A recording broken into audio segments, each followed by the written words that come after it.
Emotional interest తీసుకోవాల్సిన విషయాలు ఉన్నాయిరా. ఏమాత్రం అలక్ష్యం చేసినా ఫీల్ అవ్వాల్సి ఉంటుంది. ఎందుకో అవన్నీ మనసులో కదిలాయి, ఆలోచనలోకి నెట్టేశాయి. ఏ విషయం గురించి డాడీ నువ్వు అనేది? అది ఇది అని పర్టికులర్గా తెలియదు, చెప్పలేను. కానీ ఒకదానికొకటి ముడిపడి ఉన్నాయి.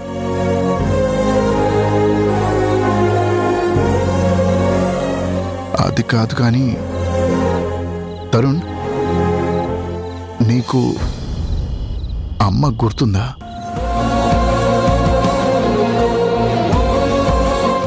డాడీ అంటే ఆవిడ ప్రస్తావన ఎవరు తన ముందెత్తినా సహించలేని నాన్న ఆ టాపిక్ ఎత్తాడేంటని ఆశ్చర్యపోతున్నావా? నిజమే కదా డాడీ. పైగా ఇన్నేళ్ల తర్వాత అసలు తనెందుకు గుర్తొచ్చింది? ఇలా నన్నెందుకు ప్రశ్నిస్తున్నావో కారణం తెలుసుకోవచ్చా? అది కారణం ఏమీ లేదురా. నువ్వు నా దగ్గర బయటపడకపోవచ్చు, కానీ నీ మనసులో ఏదో ఒక అభిప్రాయం ఉంటుందిగా. అదేంటో తెలుసుకోవాలన్న చిన్న ఆలోచన. తరుణ్, బలవంతంగా గుర్తు చేసుకోవద్దు. గుర్తు ఉన్నంత వరకే చెప్పు.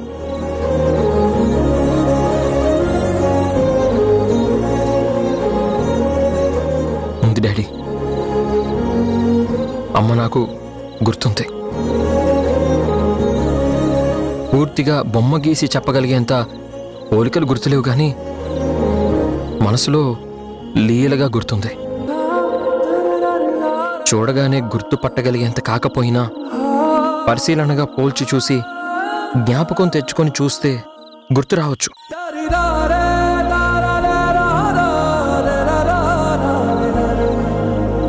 అమ్మా ఓ ఆకుపచ్చ చీరలో నన్నెత్తుకొని మోకాళ్ళ మీద తిప్పడం నాకు గుర్తుంది. తెల్ల చీర కట్టుకుని వెండి గిన్నెలో అన్నం తినిపిస్తూ ఆరు బయట తిప్పడం గుర్తుంది. తాతయ్యతో ఆడుకుంటూ ఉంటే తను గుడికి వెళ్తూ వెళ్తూ నన్ను చంకనేసుకొని వెళ్ళడం గుర్తుంది. నువ్వు అమ్మ చెరో పక్క నిలబడి నాతో బుడిబుడి అడుగులు వేయించడం నాకు గుర్తుంది.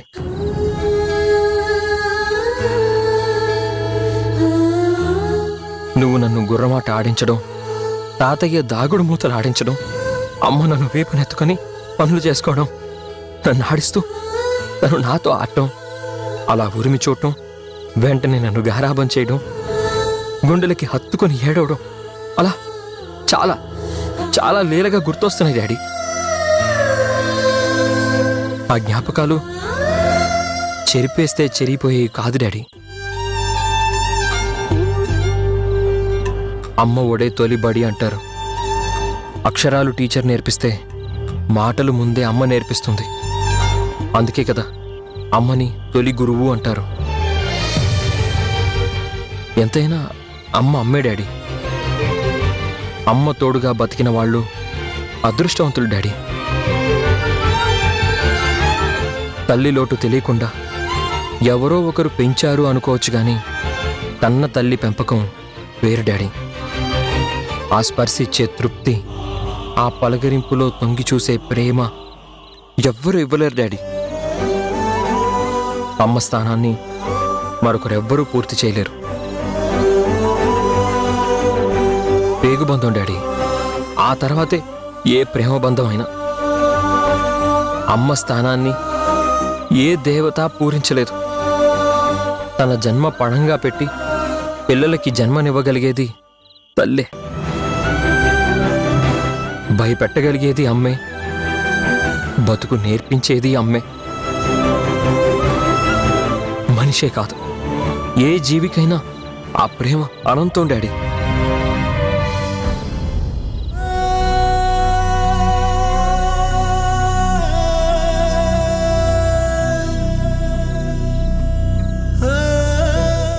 తరుణ్,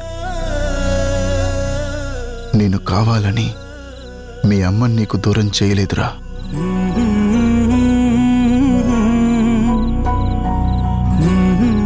అలా అని నేను ఎప్పుడైనా అన్నానా డాడీ?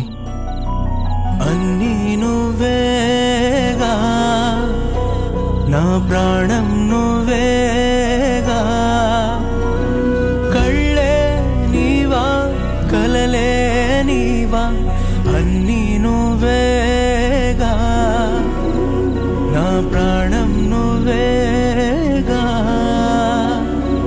కళ్ళే నీవా కలలే నీవా, అన్నీ నువ్వేగా, నా ప్రాణం నువ్వే. నువ్వు అన్నావని నేనంటం లేదురా. అడిగే ధైర్యం చేసి ఉండకపోవచ్చు.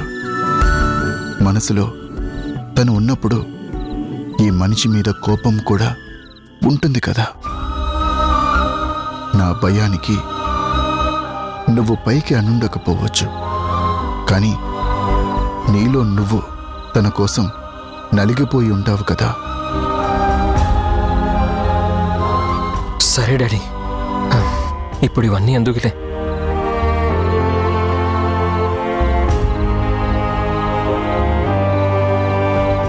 ఇన్నేళ్ళు అమ్మ పేరు తలవద్దు అని ఆంక్షలు పెట్టిన నువ్వే నీకు నువ్వుగా తన ప్రస్తావన ఎందుకు తెచ్చావో? తరుణ్, అసలు నీ దృష్టిలో నా గురించి ఏమనుకుంటున్నావో అన్న బాధ నన్నిలా మాట్లాడేలా చేసిందిరా.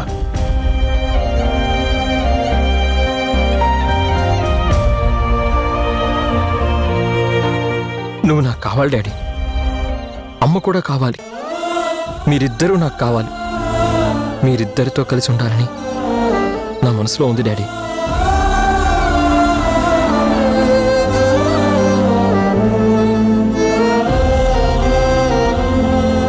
నీ బాధ నా గుండెలో కలుక్కుమనిపిస్తోందిరా. ఇన్నేళ్ళు మనసులో ఎంత మదన పడుతున్నావో అర్థం చేసుకోగలను. నువ్వు నాకు దూరం అవుతున్నావన్న భయమే తన ప్రస్తావన తేనివ్వలేదు. నాకు నేనుగా మీ తల్లి కొడుకులని విడదీయలేదురా. పరిస్థితులు అలా వచ్చాయి. సందర్భం అపార్థాలు సృష్టించింది. అది ఇద్దరి మధ్య దూరం పెంచింది. పొరపొచ్చాల మధ్య ఆత్మాభిమానాలు, ఈగోలు అడ్డంగా నిలబడ్డాయి. తప్పుల ప్రశ్న లేదు. ఎవరికి వారు గొప్ప అనే లెక్కలేనితనం. నీకు ద్రోహం చెయ్యాలని మాత్రం కాదురా.